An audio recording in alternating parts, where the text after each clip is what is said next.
Welcome. It is another beautiful day to be studying theology, and we are doing generous theology. I'm Chuck, and Brock is with me today. And as usual, we're going to be spending some time on an issue in theology and philosophy. And as we've been doing lately, we've been reading through the book He Shines in All That's Fair by Richard Mouw. And today we're reading chapter 4, entitled Infra versus Supra. So Infra versus Supra, what are we talking about here? Well, we're talking about the classic debate between infralapsarianism and supralapsarianism. And we all know, I mean, everybody knows what a challenge this debate has been. And I'm sure everybody that's listened to us has taken a position on this topic, or maybe not. However, I will say that at least in my tradition, in my Dutch Reformed tradition, this topic does get discussed. I remember being in college and talking about, are you an infra or are you a supra? And even since then, having discussions with people in that tradition. And Mouw begins chapter 4 actually telling a story that I think to maybe people sort of outside that tradition may just sound a little strange. To me, it just sounded like kind of normal. He talks about Theodore Krebs. Theodore Krebs in 1973 returned to Calvin College to receive a Distinguished Alumnus Award. He'd finished his studies at Calvin back in 1917. He earned a Harvard doctorate in economics. He went on to gain an international reputation as a business economist, spending the last 3 decades of his academic career at Stanford University. They held a reception in his honor, and Professor Krebs tells a little bit of his story. He had grown up in the little town of Princeburg, Minnesota, and I know Princeburg a little bit. One of my best friends from high school was pastor of one of the 2 Christian Reformed churches in Princeburg for many, many years, only recently taking a call to another community. I think he's left some of his kids up in Princeburg, and it's a little farming community in central Minnesota, full of Dutch and German Reformed folks. And so Mr. Krebs, he grew up in this community, and he didn't have much hope of going to college. His parents were poor farmers. And then he heard that down in Pella, Iowa, and Pella, is kind of one of the hubs of the Dutch Reformed tradition, at least within the Christian Reformed Church. He'd heard that the various Christian Reformed congregations in Pella were sponsoring an essay contest, and the winner of that essay contest could get a tuition scholarship to Calvin College. So Mr. Krebs, he gets on a freight train. He rides down to Pella, Iowa from Princeburg, Minnesota. He arrives, and he finds out that he has 24 hours in which to write an essay on the assigned topic, which was the debate between the infra and the supralapsarians. Now that seems kind of strange, probably to some folks, but I mean, to me, that sounds like the kind of topic that perhaps the Christian Reformed churches of Pella might have come up with back in, say, this would have been, we finished in 1917, so maybe in about 1913. And so Mouw describes being kind of intrigued. This is interesting. Why would they have, a 17-year-old kids competing by talking about infralapsarianism and supralapsarianism? And so he asked, well, so what position did you take? And Mr. Krebs says, well, I've always been an infra, of course. And Mouw was like, of course. Okay, why? I wonder why that would be. And then he thought about it, and he's like, yeah, I'm not surprised he's not a supralapsarian. At least within the Christian Reformed Church, I think infralapsarianism is probably the majority view. It isn't necessarily in all Dutch Reformed traditions, but within the Christian Reformed Church, it is. The canons of Dort, I think, generally are thought to sort of, lean towards an infralapsarian view of things. And yet, Mouw says, there are some interesting issues that come out of this debate between infralapsarianism and supralapsarianism. Now, you may be asking, well, what is this all about? And really what it has to do with is, how do we sort of put in logical order God's design in salvation? What happens first? When does God decide that he is going to save some, elect some, and allow others to remain reprobate? Is this something that he did only basically after the fall into sin, or is this something that he had decided even before he created the universe? And Reformed scholars have come down on different sides of this topic. Now, in the Christian Reformed Church, there was in the early 20th century, there was the adoption of some standards that basically said, we're not going to fight over these things. Infralapsarianism, supralapsarianism, both are acceptable. And we're going to go with that. And so there's not a requirement within my denomination that you pick one side or the other, which is maybe one reason why this debate is so popular, because you can debate it and nobody's going to kick you out and tell you you're a heretic. There's other topics we can talk about that might get you kicked out if you come down on the wrong side. This one is not one of those things. But as Mouw says, some people think this just is an angels dancing on the head of a pin kind of argument, and yet the discussion we have, in sort of comparing the views, brings out some interesting topics, some important topics, and I think Mouw comes to the conclusion that whichever side you fall on, and I think Mouw probably leans to the infralapsarian side, as do I. But what Mouw does is says, look, both sides have some important points that we have to consider, and we can't lose sight of both sides of this argument, because the supralapsarians make some important points that even if we don't take their view, we have to consider them, because they have some cautions that we have to consider. And if you're a supralapsarian, you have to pay attention to the infralapsarian arguments, because they tell us some things, and we have to consider them. So, and we'll get into some of what those things are. But I just kind of wanted to start out by saying that even though this seems like a rather esoteric kind of argument, and, when I was in college, it was one of those sort of esoteric arguments that college students like to have and have those arguments about. Yet there's something here that I think we can learn from. And that's Mouw's point in this chapter.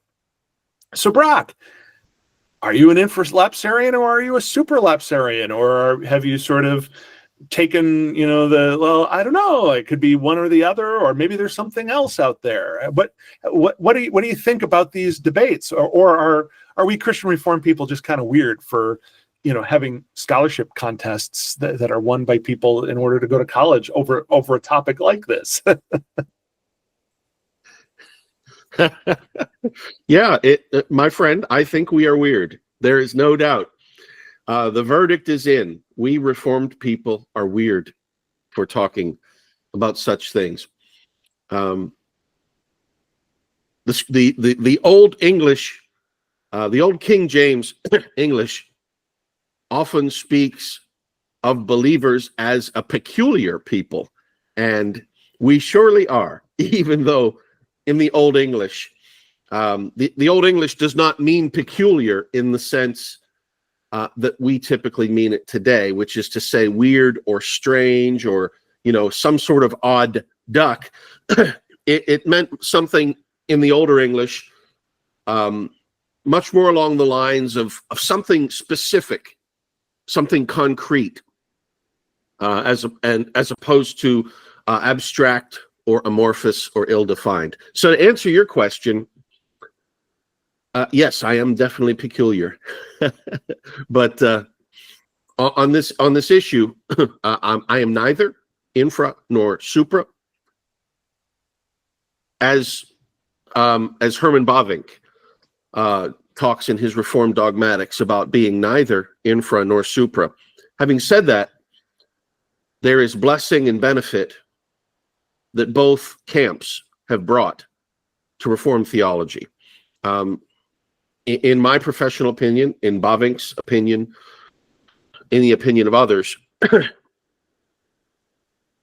different camps can bring different strengths, and Reformed theology can be stronger despite not having a uniform position on certain topics.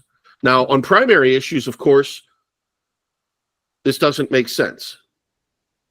Is Jesus divine or is he not divine? Well, let's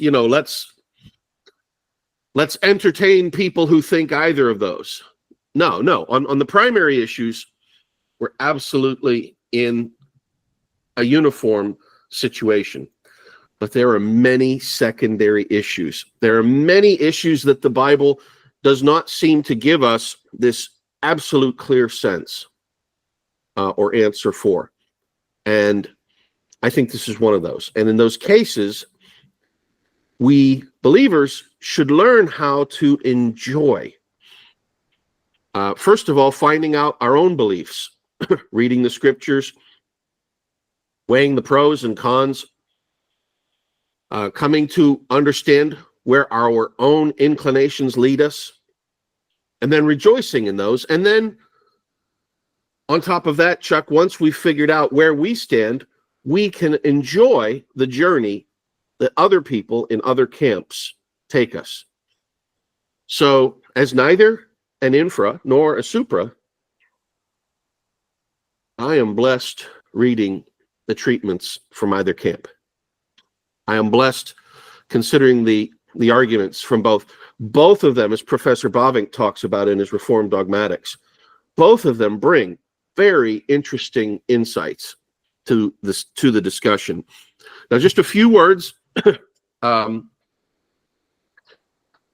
I say all these to kind of set the historical landscape, rather than to sell our viewers or listeners on this position or that. Some interesting things that come out of Mouw's discussion that you've mentioned, and I've seen represented elsewhere. It's probably a historical truth that infralapsarianism is by far the overwhelming Reformed position. There are no supra-lapsarian confessions of faith, a fact which really bugs some of the supra-lapsarian folks who tend to speak as if Reformed theology has only ever had room for the supra position, and at some point, like an evil henchman slips weeds into the farmer's garden, just like that biblical parallel. Sometimes my supra friends like to sort of talk about infralapsarians as if Reformed theology has always been supra, and then at some point some backroom betrayal happened and these compromisers came in with their crazy infralapsarian views. That's never been the case. From its early days, and I mean here early in the sense that when the discussions were happening, not that the first generation reformers necessarily dealt with the issue in its fullness or entirety, but right from the beginning when the discussions started to happen, it was probably, I'll say roughly 10-1. In other words, for every supra-lapsarian, there's probably 10 infra-lapsarian believers. And Again, as I mentioned, all of the confessions are infralapsarian. Let me find it here real quick. There is a passage. There's a passage in here that Mouw cites from Dort that gives us an infralapsarian flavor. It says this: election is the unchangeable purpose of God, whereby before the foundation of the world, God has, out of grace, according to his sovereign good pleasure of his own will, chosen from the whole human race, which had fallen through their own fault into sin and destruction, a certain number of persons to redemption in Christ, whom he from eternity appointed the mediator and the head of the elect and the foundation of salvation. Let me read that again, Chuck, because I'm going to read it slowly and point out the infralapsarian flavor of this passage. Election is the unchangeable purpose of God, whereby God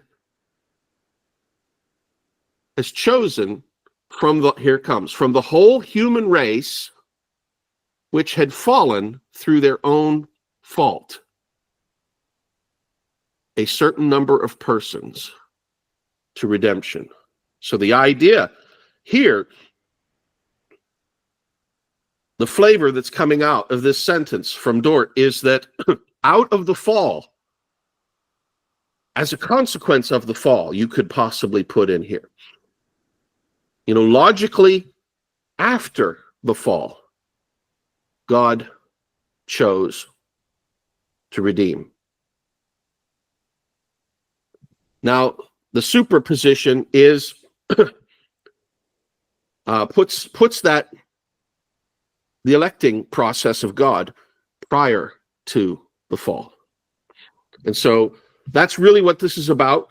We're asking a question in the Ordo Salutis, in the order of salvation, and this is an entirely secondary issue in that regard. So, right off the top, someone comes to me and they're very full of conviction and hot-headed.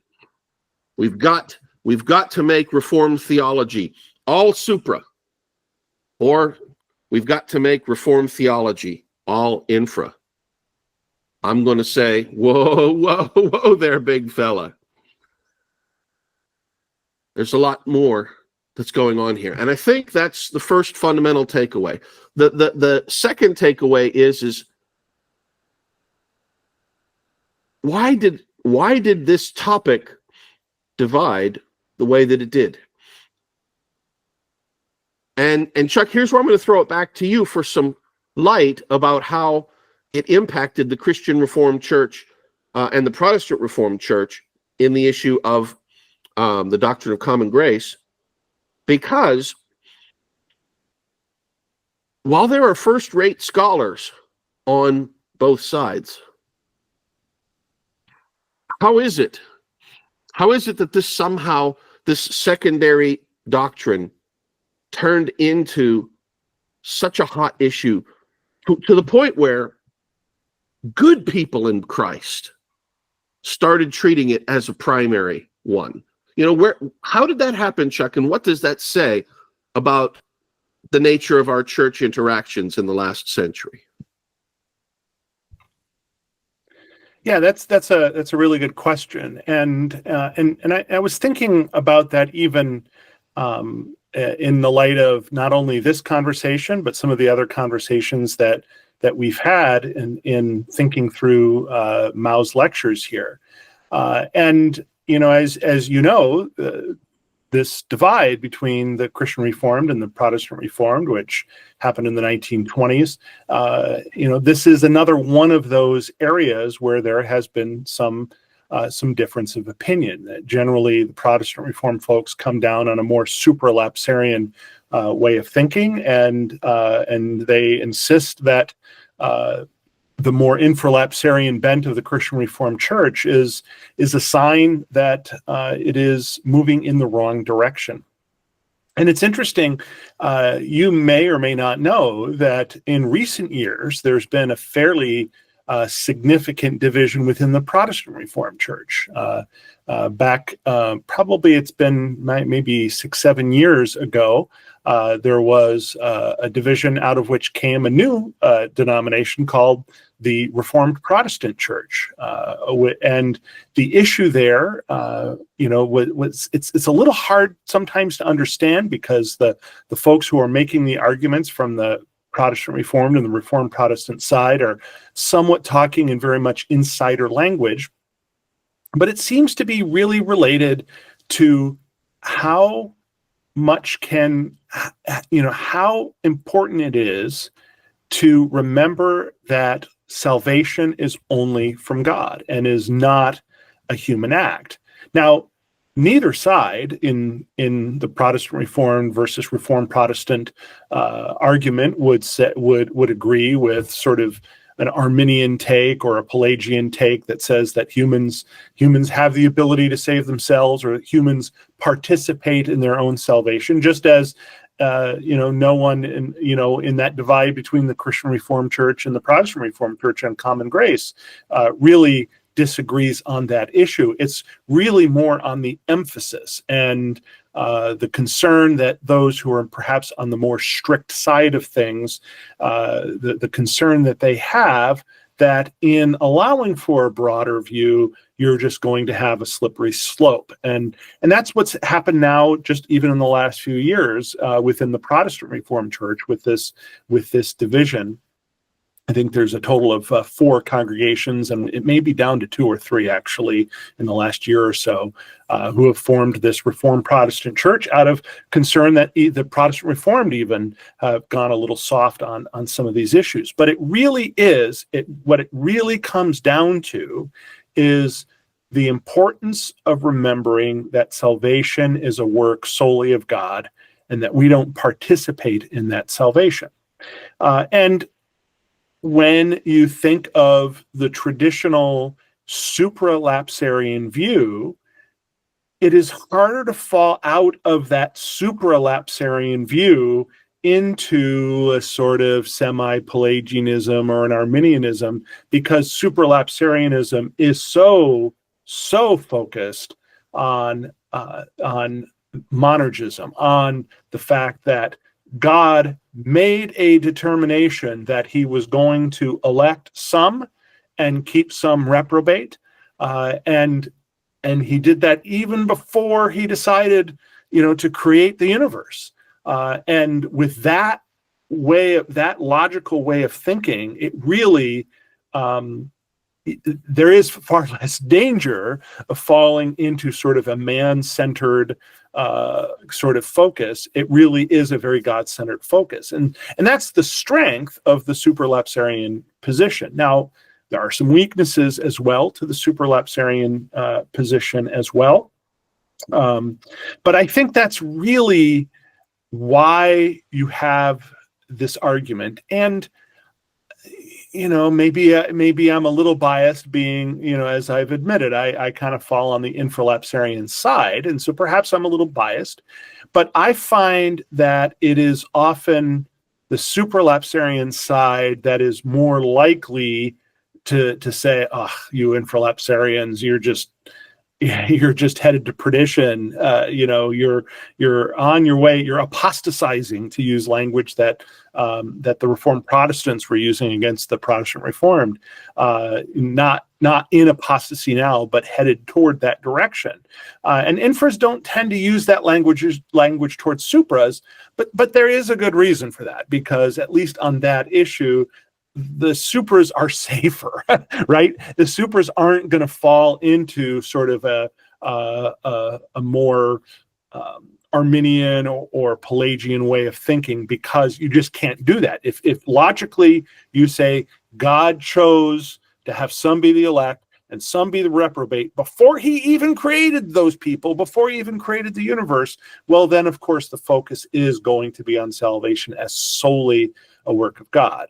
Whereas if for other good reasons, you tend to take the infralapsarian view of things that says, as the canons of Dort suggest, that God chose some of those who had fallen through their own fault, and elected some, and did so sort of logically after the fall. There is always the possibility that you can start moving from that, even though infralapsarianism on its own does not lead you to Pelagianism, it does not lead you to Arminianism. It is less difficult to fall into that position if you start out in the infralapsarian position. Now, again, just because it's easier doesn't mean that you have to, and it doesn't mean that the infralapsarian position is incorrect. But what I would say is the appreciation we should have for those who hold to that supralapsarian view is that they're going to hold steady on issues of monergism, of God being solely the author of salvation, and that's an important thing to remember. And Mouw, makes sure to point that out in his discussion. Now, Mouw does, in sort of after describing some of these traditional formulations and talking a little bit about, why is it that infralapsarianism tends to be the majority view? Why is it, though, that there are still people who hold to the supralapsarian view, and of course, the Synod of Dort said that it's important for Reformed Christians not to molest anyone who personally holds the supralapsarian view. That was the Conclusions of Utrecht where that was said. Mouw then sort of moves on to what are some of the objections to these various views. And Brock, I'm interested, since you've basically come down as a neutral party on these things. In some ways, you may be the most fair to sort of talk about what are the strongest objections to supralapsarianism? What are the strongest objections to infralapsarianism? And why do we need to understand those objections? What's important about spending some time thinking about those objections that each side may have? Thank you, Chuck. There's great profit in thinking about this for several reasons. First of all, we contrast where Christians are in their orthodoxy with where heretical groups would sometimes wish to take Christianity, and with where non-Christian groups want to go in their cosmological understanding. So what do I mean by that? Well, Chuck, you and I were talking about deism recently, and deism being this idea that God has wound up creation as a watchmaker creates and winds up a watch.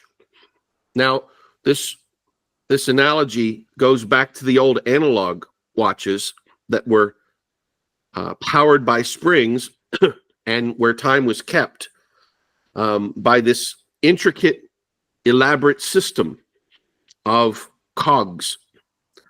In your little tiny watch, you'd have all these extremely small cogs that would take the potential energy of the spring, turn it into moving energy, and those cogs would interact in a certain way that would move the hands on the face of the watch. And so you could tell time. And so the idea in this deistic conception is that there is largely, God has largely stepped away or separated himself from the day-to-day runnings of the universe. And that is the big picture in most of Western thinking today. Of course, non-Christians, especially atheists, who reject any divine being, they will see the universe in which we live as a disordered set of materialistic elements interacting with each other, maybe not exactly like a watch, but in some sense that is random.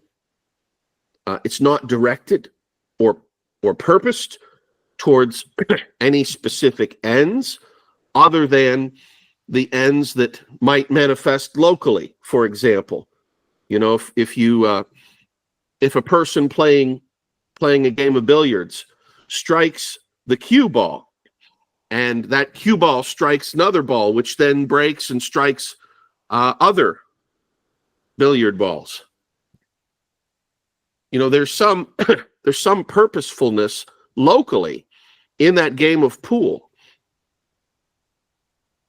but there's no ultimate guiding purpose to the universe as a whole, like there is in that pool shot.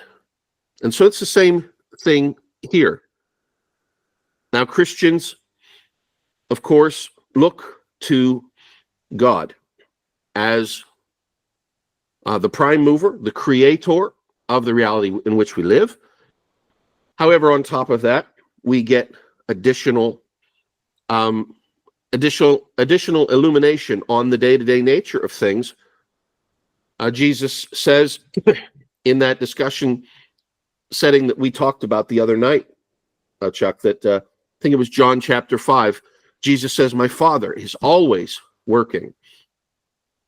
And so from verses like that, we come up with this idea of a God who is directly, intimately, globally, and locally involved in purposefully directing all things that come to pass.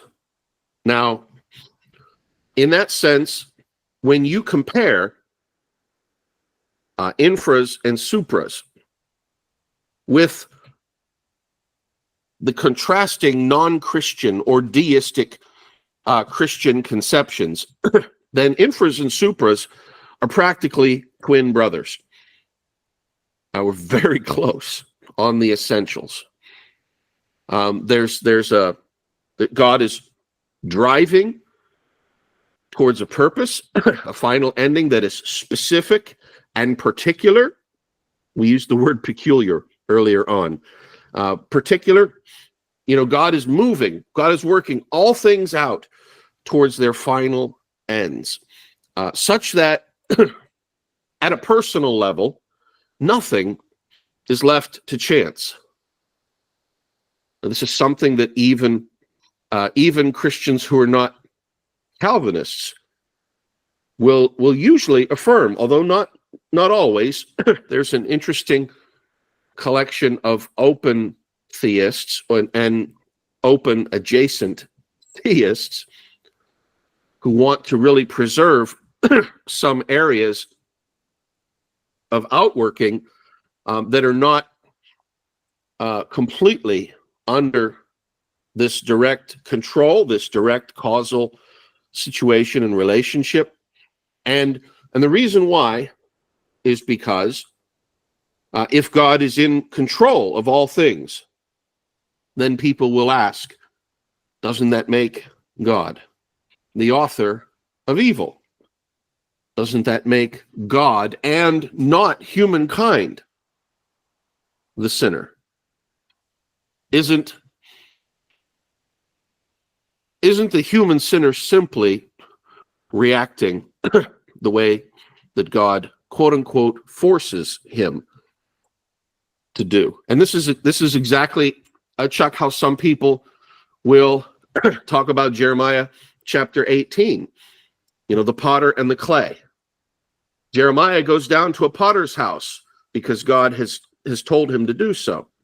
And Jeremiah watches the potter, how he takes the clay and how he moves it and shapes it. And then God speaks to Jeremiah and says, "Can I not do with you, O house of Israel, the way this potter does with the clay?" And so this is why the stakes are high. What is the character of reality?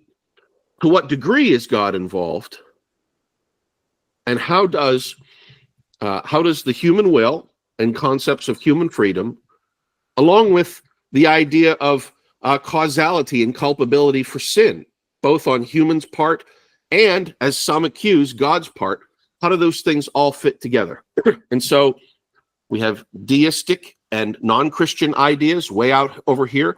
Then as we start to pull into Christian orthodoxy, we have these Pelagian, semi-Pelagian ideas that wish to strongly talk about the role of the human will, the autonomy, the independence, the self-legislating guidance of the moral human will, thinking and acting as its own agent. And then we have, in our situation, in our position, Infras and Supras as twin brothers, sort of looking on and offering that criticism. So I want to explain about the strengths. I apologize, Chuck. You asked me to talk about the strengths. I didn't quite get there, but I didn't quite get there because I wanted to build up this bigger picture. Because what typically happens is, here's almost every interaction I've ever heard or seen on social media amongst Reformed Christians. It goes like this. Person A, "Hi, I'm an Infra," or "I'm a Supra," whichever side they pick. And I think that my way is the right way by which everybody else should go, and we should all think. And someone else from the Reformed camp says, "Well, that's crazy. I'm Supra," or "I'm Infra," whichever one the first person wasn't. And I think it should be this way. And then pretty soon, the two are just banging heads and butting heads. And we are so close. Chuck, we're such brothers on this that there's really no reason other than just friendly sibling rivalry to justify us being at each other's throats. So all of that, I'm going to hand it over to you, Chuck. And then if it's okay with you, after we work with you on it, I'm going to actually answer your question. What are the strengths of each? And go through. But I first wanted to at least lay this boundary here so that people can see, there is a tyranny of small difference involved. So let me throw it over to you with that in mind for a reaction. Yeah, I like the way you put that, a tyranny of small difference. And it's amazing how that tyranny of small difference can often lead to arguments that seem intractable. We start separating from each other over it and calling each other heretics over it. And I don't think that was really, even as was mentioned, when the Synod of Dort back in the 1600s, even though it kind of took a leaning in one particular direction, and it appears they were pretty careful not to totally close out the other view on things. So yeah, that tyranny of small differences. It's important to avoid that tyranny of small differences. And it's interesting. You in talking a little bit about some of the issues that separate both infralapsarians and supralapsarians from deists, for example. You can really see some of the objections that people have to these various arguments. And Mouw actually in his chapter talks a little bit about folks who even object to the very idea of having a discussion between infralapsarianism and supralapsarianism, that object to the fact that we would take any time to think through these things. And one of those is the objection of the deists. It's a way of putting that objection. It's an objection to the debate that focuses specifically on the moral content of the issues that are discussed. And Mouw talks about how David Hume provided a blunt statement of the moral objection in his Natural History of Religion, where he appeals to the authority of the Chevalier Ramsay, who was, Hume assures us, surely no enemy to Christianity, but who nonetheless expressed considerable outrage at the basic themes of Calvinism. And this is what the Chevalier Ramsay said: "The grosser pagans contented themselves with divinizing lust, incest, and adultery, but the predestinarian doctrines have divinized cruelty, wrath, fury, vengeance, and all the blackest vices." This is the argument that God is a moral monster, if you believe this, that you've described, Brock, on several occasions, that some people will make. And, how dare you spend time thinking about the difference between supralapsarianism and infralapsarianism, because all you're doing is turning God into this moral monster who allows evil to happen, who creates evil. And of course, we, as whether we're supralapsarian, whether we're infralapsarian, and whether we're Calvinist, but neither, we would say, no, you've got it wrong. God is who he is. He decides, he is a perfect God because of who he is. We can't sort of impose our own sort of, moral foundations on God, because the moral foundations are those that are created by God. Now, there are a couple of other objections to even having this argument that Mouw talks about. He says that some people focus on this discussion as all intellectual arrogance. You're having these arguments, but it's really just intellectual arrogance for you to even think you can possibly understand the mind of God. This stuff is a mystery, and we should keep it a mystery. And Mouw says, okay, there is some truth to the idea that we can't possibly know who God is and know everything perfectly about him, because we are mere creatures created by God. And yet, it isn't that we're trying to discern the patterns of divine thought and action because we have some form of intellectual arrogance, or because we're trying to raise ourselves up to the level of God, but rather we do this as what Mouw describes as a form of theological speculation that is guided by the needs of piety. In other words, this kind of discussion can actually be beneficial to our faith, not only because it sort of sharpens us as we think about the different arguments, as we might argue, one side or the other on this debate. We're going to have to learn the other side, and so that kind of iron sharpens iron, and that kind of thing. But there is also a sense in which, if we are followers of God, if we love and adore and worship him, well, of course, it's natural that we would want to get to know more about him. Think about, somebody falls in love with someone else. Well, when you fall in love with someone, you want to know all about them. You want to know, what do they like? Why do they behave in certain ways? What you spend time even thinking about, what are their motivations on things. I had an interesting conversation just today with someone that had what she thought was a fairly upsetting conversation with her spouse, because he had sort of analyzed some issues in her personality and in her abilities to do things in a way that she took to be negative. As I listened, it helped that perhaps I sympathized a little bit with her view of things as opposed to her spouse's view of things. But I also could perceive that maybe not maybe he didn't express them in a way that was as helpful as it could have been to his wife, that his observations were meant in learning more about how he might communicate with her, and in learning, where there might be some ways to communicate differently, both for him and for her. And I could see that even in that discussion and wanting to know more, it's something that comes out of love. And now, obviously it's a little bit different. We're not criticizing God. We're not saying God could do things a little bit differently, a little bit better.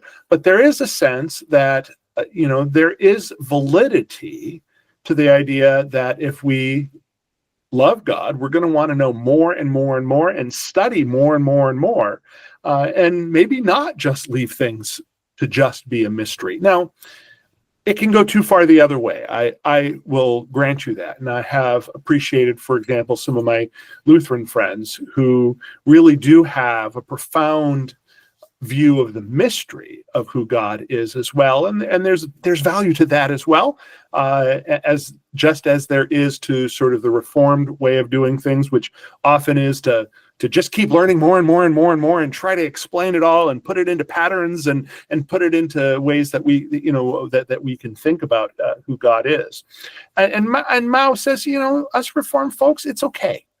It's okay. We can have these deep discussions. We can do this because it really is it's guided by the needs of piety. It's guided by the needs to understand this God that we love. Another objection that Mouw has often heard to the fact that we have these discussions between infra and supralapsarians is that they're too logical. Mouw says that there are those who believe that infralapsarians and supralapsarians wrongly assume that the issues they are addressing are susceptible to logical argumentation. Instead of seeing the situation simply in terms of the use of logic, why can't we look at things in another way? It's logical thinking gone wild. And Mouw says, well, no, I'm not so sure about that either. Yeah, is it possible to get too far in logical thinking?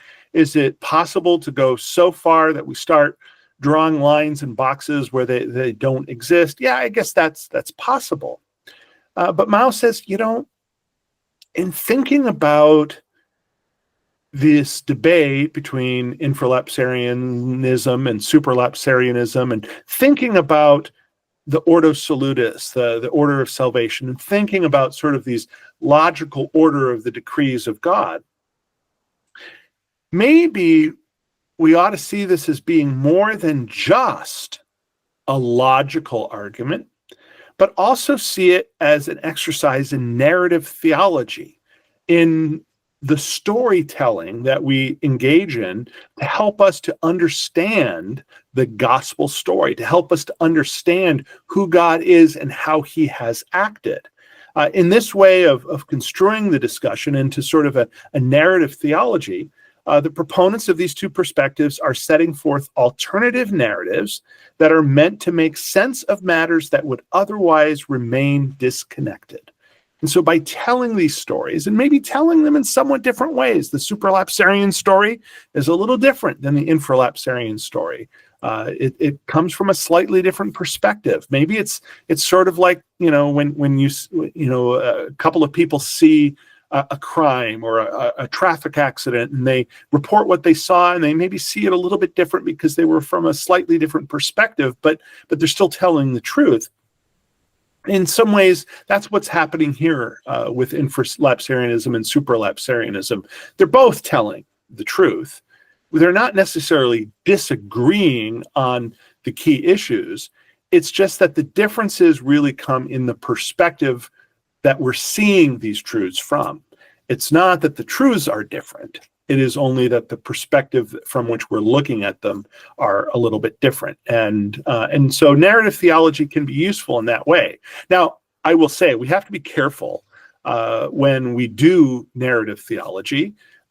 because what we don't want to do is turn it into more of a postmodern, well, there is no truth. Everybody has their own perspective on things. So your truth might be here and my truth might be here. That's not what Mouw is suggesting. Mouw isn't saying that there's just lots of different truths and pick whichever one is reasonable for you. Rather, what he's saying is there is one truth, but there can be nuances in how we describe that truth, how we perceive that truth. And in doing narrative theology, we can tease out some of that nuance so that we can better understand the whole story. So it's like those blind men who see the elephant, and one can only feel the trunk, and one can only feel the legs, and one can only feel the tail, and one can only feel the skin, and so they have a different perspective of all these things.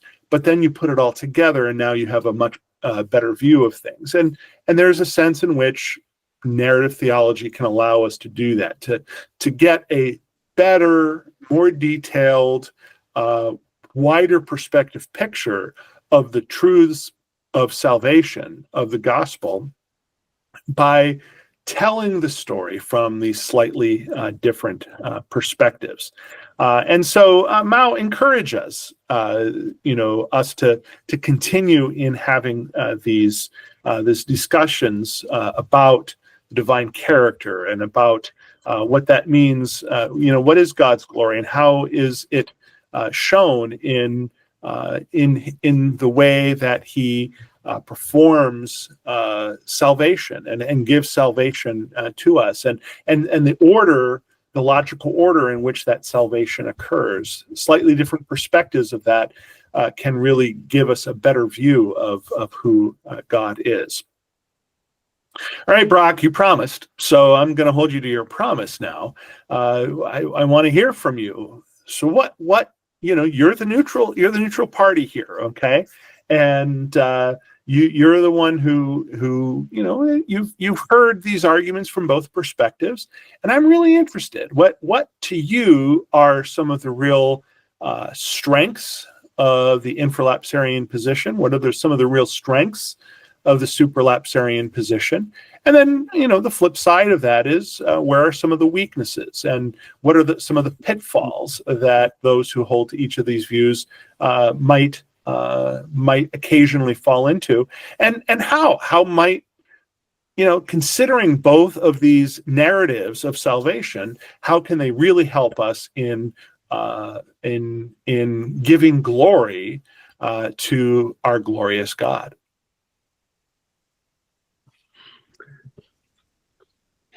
Let's get to it, my friend. And I'm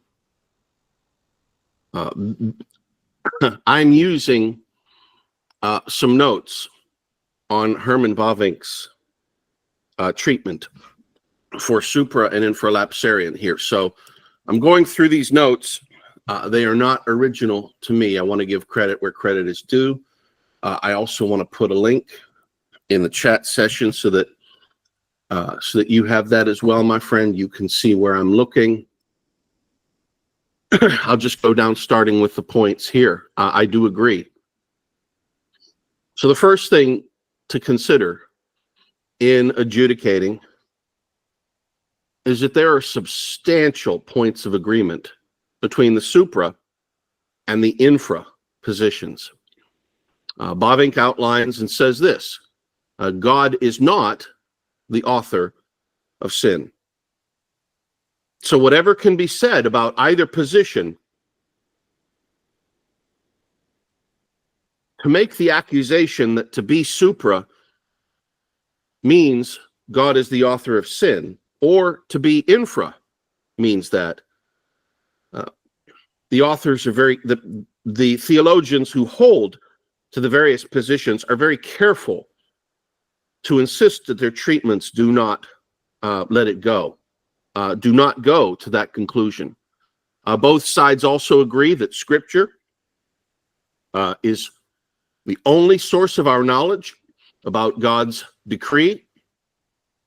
There's no magical philosophical tenet that we then sort of cudgel in over and above Scripture to arrive at either position.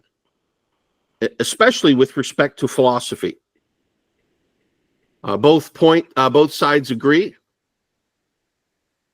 that man's fall and punishment is not merely the object of God's foreknowledge, but of his decree and foreordination. In other words, outside of Infra, outside of Supra, we talked about those non-believing and those deistic Christian positions about the nature of reality. I think Professor Mouw here talks about the Pelagian influence, which says that what happens to the human is situated in the human's autonomous, independent self-will, choice and direction. Both infras and supras will say that this is not their position, that sin and man's fall and punishment, the consequences judicially of it, go back to the decree, go back to the foreordination. It's not just that God created a garden, put humans in it, went away for an afternoon nap or whatever God did while the events of Genesis chapter 3 happen. And then God comes back in Genesis chapter 3 after the fall, after the forbidden fruit was eaten, to find a new situation presents itself to him. Both sides agree that faith is not the cause of the decree of election, and sin is not the cause of the decree of reprobation.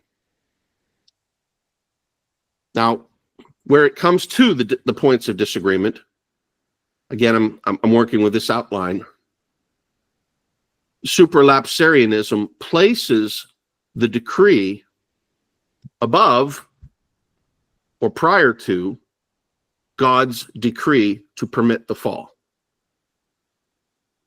So in other words, logically, before the fall occurs, in the mind of the Supras, God has already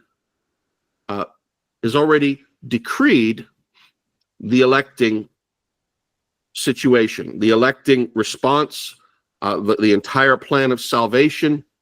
The fall is simply a part of that comes after this decree.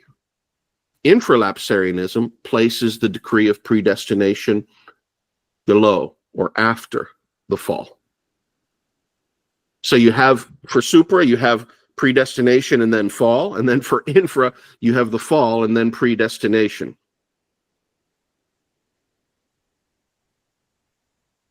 From this general differentiation, it becomes clear that they differ in regard to their presentation of the order and the elements of God's plan. Now, this is a logical order. Again, so now we're talking about the Ordo Salutis. According to the Supras, God determines the purpose of all things, and from that comes his determination or decree to create men, thus elected and reprobated, both, followed by, in the third place, a decree to permit them to fall.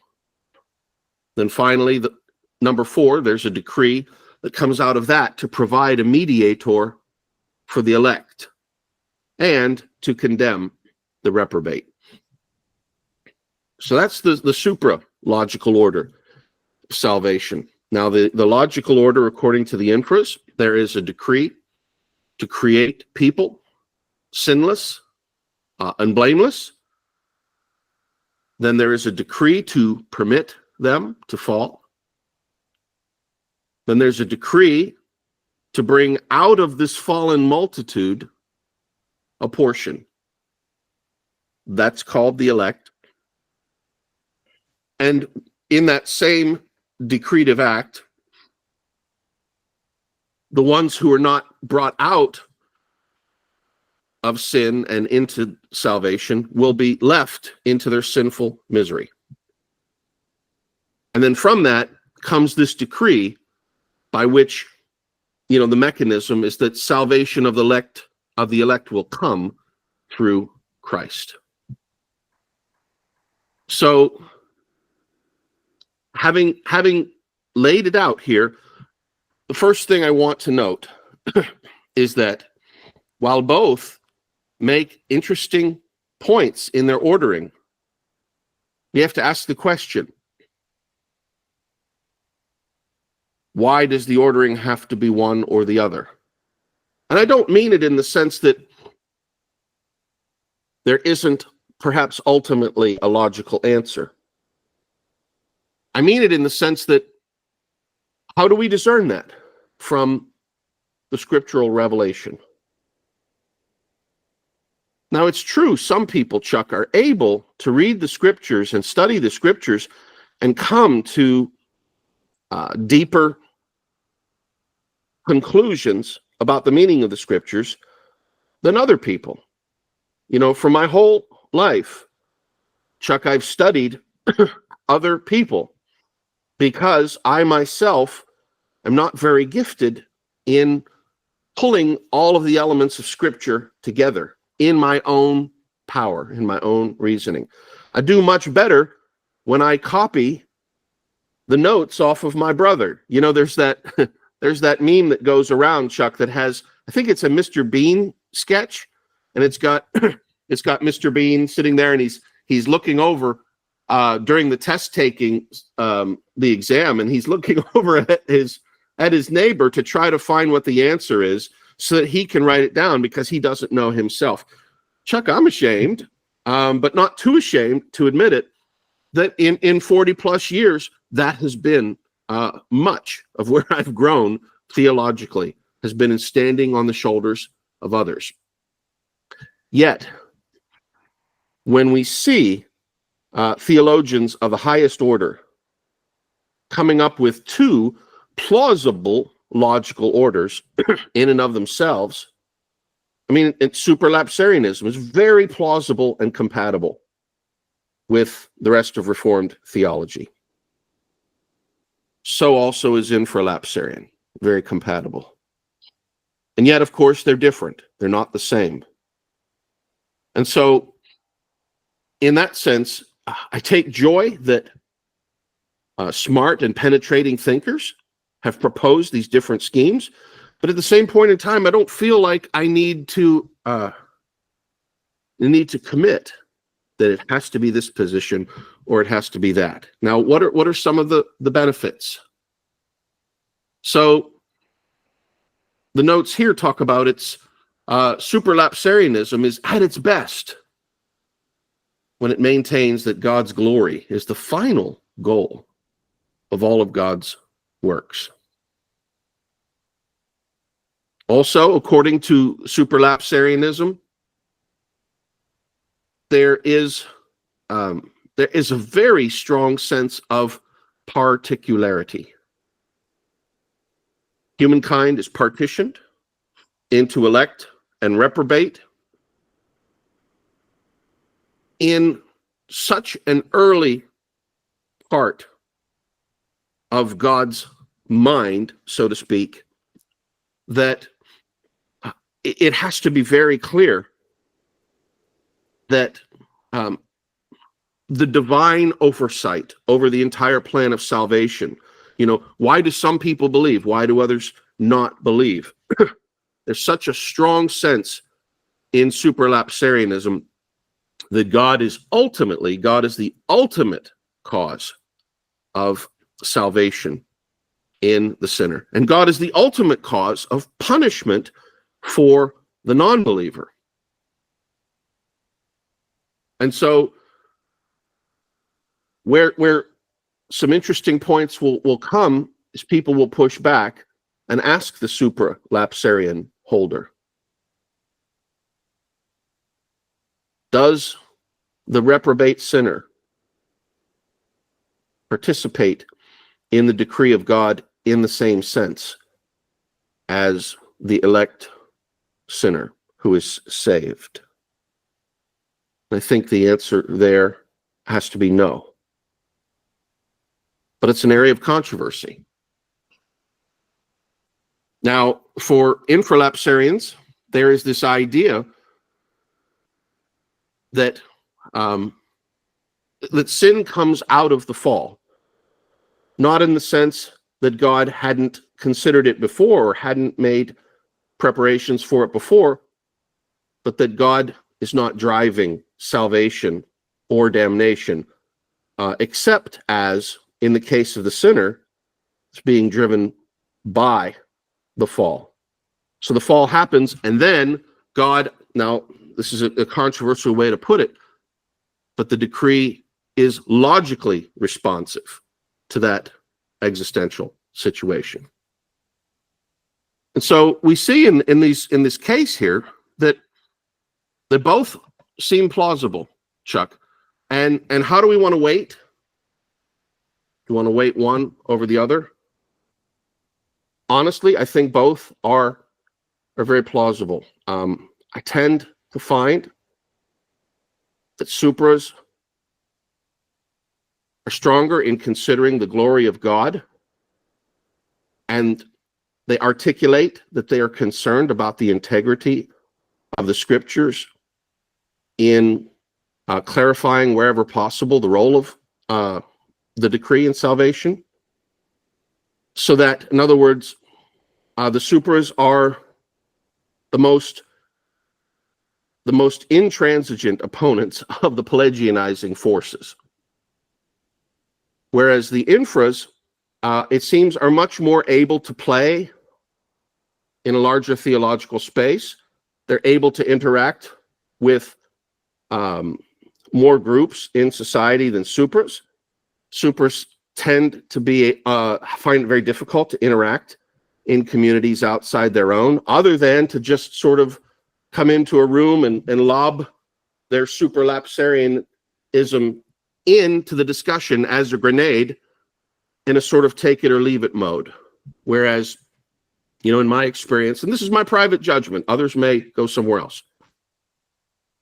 Whereas infralapsarians tend to be able to speak to more situations in a better and more edifying way. Now, so that doesn't mean I prefer either one. And like I say, Professor Boving says, let's acknowledge the strength of the insights in both, but let's not commit. Both of these are plausible channels. Now we're back to our situation, Chuck, with our analogy that we've talked about with the Trinity and others, the analogy of the buoys. Sometimes harbors, places where we're navigating different waters, will have a situation where, you know, you want to go through this particular channel to ensure safe passage. And these two buoys will put up this nice set of range where the boats can ride through to be safe. Well, in some channels, I hate to say this, Chuck, but in some channels, it's possible for parts of the journey, it's possible for there to be two sets of buoys. If there's a particularly bad hazard in the center of the channel, most of the traffic might split to two buoys on the left-hand side, whereas some traffic might split onto the right-hand side, and maybe those two channels merge back together upstream. So if you want to safely navigate the harbor, you could realistically take either one. That's not a pleasing answer because so often we want to have a cut and dried winner. But that's my own adjudication here, is that there's room for both, and that perhaps at some point the channels will come back together, and in fact the Infras and Supras will be far more close than any of the outside groups, even though sometimes we hammer and tongs each other like brothers with that tyranny of small differences. So, Chuck, that was my session as judge. You know a little bit about these things. How'd I do? How would you build on this? And what's your final take thinking about it? Yeah, I appreciate your willingness to be a judge here, and to be a fair and impartial judge, and I think you've been fairly successful in doing that, and I think that's what Mouw tried to do here to some extent too, recognizing Mouw maybe couldn't be quite as impartial given his own history and background and and sort of where he falls and has openly fallen on some of these issues in the past. But what I appreciate here is that even though he acknowledges sort of where his biases are, he wants us to think about, hey, we are all brothers and sisters. We all are all within the channel. Even if we're in slightly different parts of the channel, we're still headed in the right direction. And in fact, there's something that can be learned from others within this discussion who may not quite fall on, whose path may be in a slightly different path within the channel than our own, and I think that's what he tried to do too, and I think what you've done here as well, and I really appreciate that. For me, I think where I end up, and Mouw talks a little bit about this in his section on God's glory. Mouw says, Hoeksema's account of God's self-glorifying designs relies heavily on the motif of self-contemplation. God finds himself attractive, God delights in his own beauty, and so on. And all these are things that are all true. And Hoeksema, who takes that more supralapsarian view of things, very much appreciates and focuses on God's glory. Mouw says, though, in thinking about Herman Bavinck, on the other hand, employs more other-directed imagery in his depiction of God's self-glorifying desires. Having observed that the manifestation of all God's excellencies is the final goal of all the ways of God, in agreement with Hoeksema, Bavinck urges us not to think that this ultimate manifestation of God's virtues somehow consists in having the elect and reprobate reach their final destination. What Bavinck is saying is that, of course, we need to focus on the glory of God, but the glory of God is not just limited to the story of election and reprobation. Rather, the final state of individuals is just one of the means employed in order to reveal God's excellencies, his glory, in a manner suited to the creature, to us. And so Bavinck warns us not to assume that in this eternal state of the reprobate, God reveals his justice exclusively. Yes, he does reveal his justice in the eternal state of the reprobate, but he doesn't do so exclusively. And that in the eternal state of the elect, he manifests his mercy exclusively. Again, yes, he manifests his mercy through the eternal state of the elect, but that's not the only way that he does so. Also in the church, purchased with the blood of the Son, God's justice is revealed. Also in the place of perdition, there are degrees of punishment and sparks of divine mercy. For Bavinck, God's self-glorifying activity is more than self-contemplation. It includes other directed pedagogical motivation. The idea of the universe was by God so conceived that it is able to reveal his glory and to show forth his excellencies in a manner suited to the creature. It is a finite, limited, inadequate, yet true and faithful reproduction of God's self-knowledge. In such a view, God does not use the created reality merely as a dim mirror in which God can discern a reflected splendor. It is also an arena for the display of those excellencies for the creation's own benefit. What Mouw is saying here and describing Bavinck as saying here is that there is such glory that we can see in the story of election and reprobation. Agree with Hermann Hoeksema, agree with the supralapsarianisms. But there is also more to God's glory than just that. Agree with the infralapsarians, agree with those who take that view of things. And Bavinck is in doing so basically saying we see the glory of God, in the story of election, but we also see the glory of God in other things, in the church and in other parts of God's creation. So Mouw says, yeah, have at it, have at the argument. Spend time thinking about this argument, and maybe you'll come down on one side or the other, and that's well and good, because there are good things. Both sides are declaring the glory of God, just as the heavens declare the glory of God. But in doing so, let's make sure that we are telling the whole story, the biggest possible picture of God's glory in all things. And you've used that language as well, and it strikes me that over the last few weeks I've heard that language, in all things, used in a number of different ways, but it really is God's glory in all things. God's glory is revealed in so many different ways, in so many different parts of his creation, and certainly election and reprobation as well is a key part of that, perhaps the key part of it. But the picture is even bigger than just that. And if we limit it to just that, we almost make the mistake, perhaps, of doing the same things that the Supras warn us against, which is only looking at things from the human perspective, and rather than from God's perspective as well. If all of God's glory is only shown in how he saves us as humans, perhaps then what we've done is we've narrowed too far God's glory to just that which relates to his creatures, and God is bigger than his creatures as well.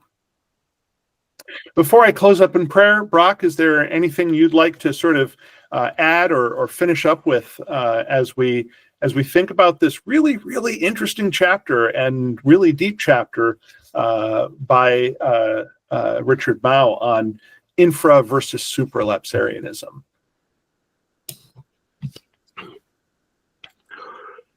Yeah, I think, my friend, I want to end on a low note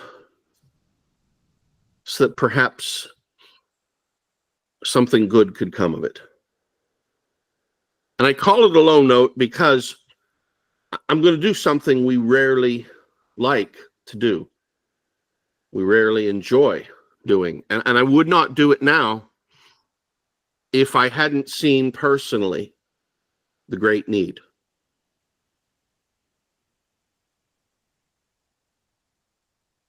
Perhaps on both sides, there has been aggressive language. I say perhaps because I have heard that there is aggressive language on both sides, condemnatory language toward brothers on the other side. I believe it. In my own situation, over the last 20 years, I have come to see in my own personal situation that it is very asymmetrical. There are not a lot of overreaches on one side, and there are a lot of aggressive overreaches on the other. So I want to say that I'm going to condemn bad behavior on both sides, but I also have to notice that, frankly, one side is much more the aggressor in this manner. I've seen some accusations from dear Supra PRC related friends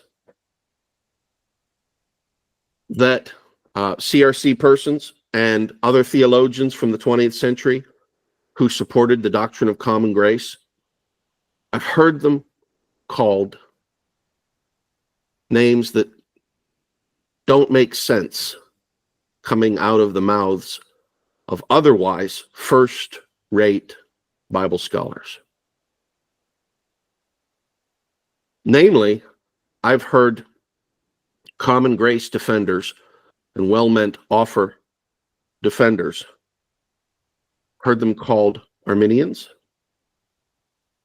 I've heard them called papists. I've even heard them being called out as sliding toward apostasy, which is a phrase you mentioned earlier in the discussion tonight. Dear brothers on the Supra side, God bless you. You have some fine theological thinkers in your camp.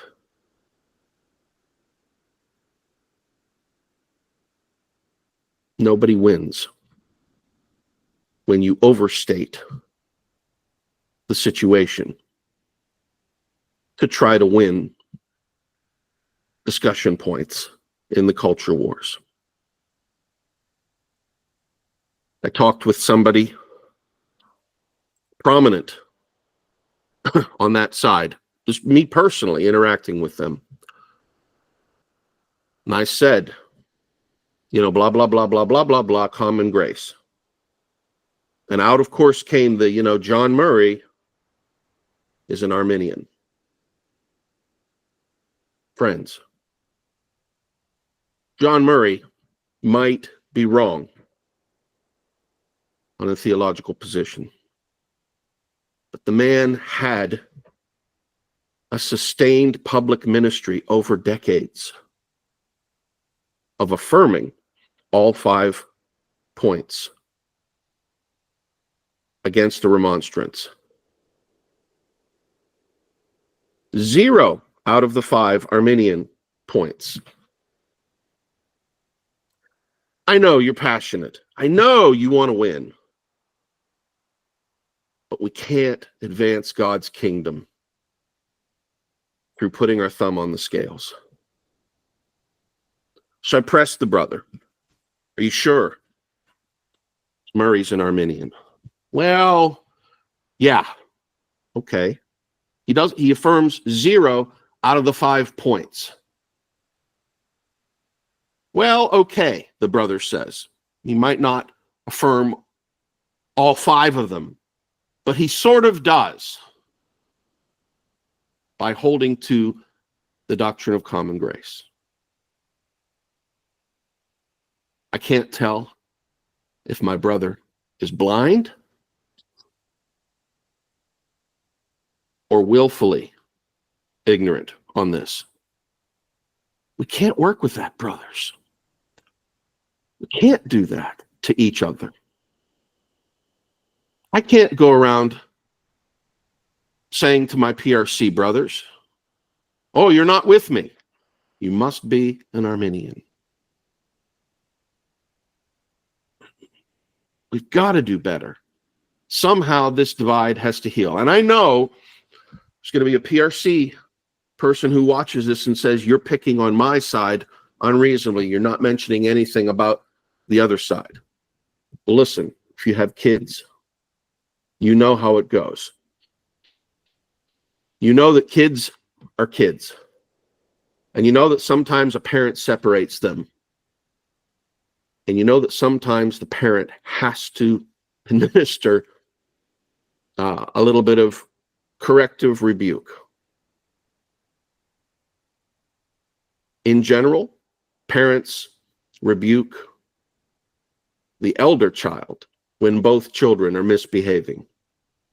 Because of the two, the elder child is usually the one in a better position to receive the rebuke more maturely. So friends, if you feel like this is not a generous theology response to you, I understand. I speak to you hoping that this finds you in your own estimation on the more mature side of things. And so I hope, Chuck, by saying this, that we can just emphasize that we have so much more in common. As I said online,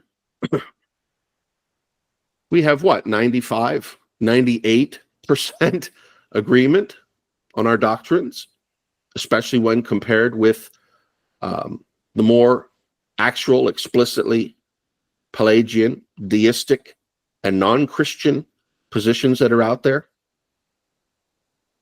You know, let's find a way. Let's find a way to work it through. And if there's been bad behavior on the other side, feel free to tell me so. I'll listen. That's my hope, Chuck, is that, you know, throughout this book, we're coming to a situation where something so grievous and tragic has happened. But like in so many other things, we look to the Lord to bring good, even out of a situation like that. So let me throw that over to you, my friend, for some final thoughts in closing.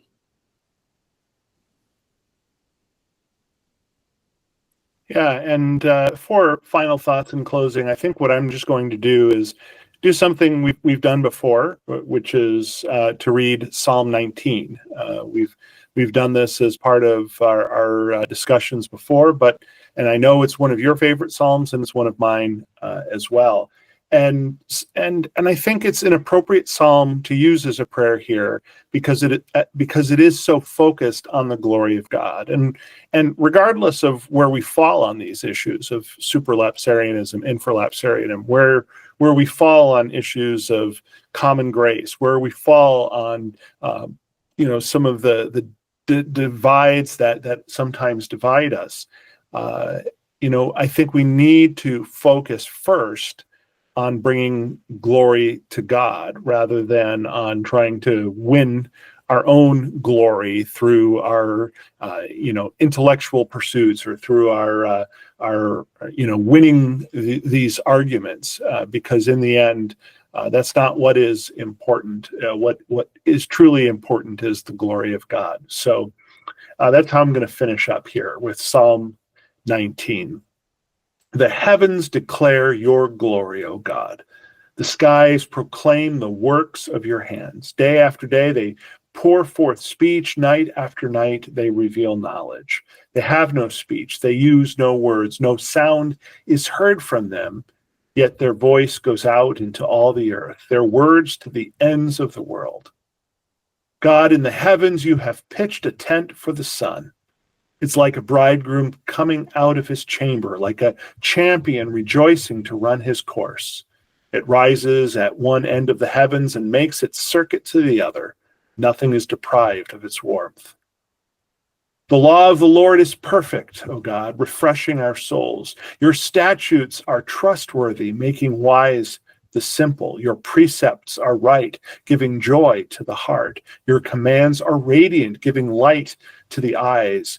The fear of the Lord is pure, enduring forever. Your decrees are firm, and all of them are righteous. Your decrees of salvation are firm.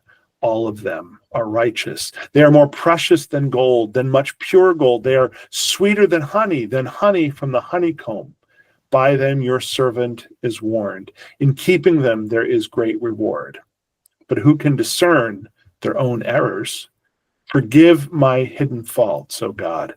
Keep your servant also from willful sins. May they not rule over us. Then I will be blameless, innocent of great transgressions. May these words of my mouth, O God, may this meditation of my heart be pleasing in your sight, O my Lord, my rock and my Redeemer. Amen.